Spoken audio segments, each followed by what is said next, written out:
mga mare, pumunta nga kami sa Stadium Swimming Pool dito malapit sa aming bahay. Akyat nga kami pataas sa sobrang taas ang haba ng lalakarin paakyat. Yan, akyat sa hagdan, pataas.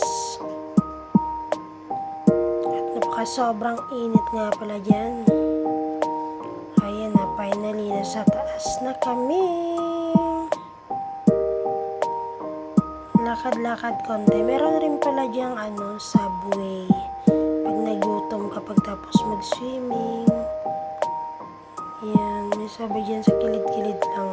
Lapit lang siya. At pumasok na nga kami sa swimming pool. At papauwi na kami. Tapos na kami mag-swimming. At saglit lang naman kami dyan. Mauna na yung aking alaga. Ang pangalawang lalabas ay ako. Of course, yung pangatlong lalabas ay si Gemma, yung aking kaibigan. Let's go back home. Sobrang init. Hanggang dito na lang mga mare ang aking video. Kami uwi na. Salamat sa inyong pag-watch. Thank you and God bless you mga mare. Have a good day.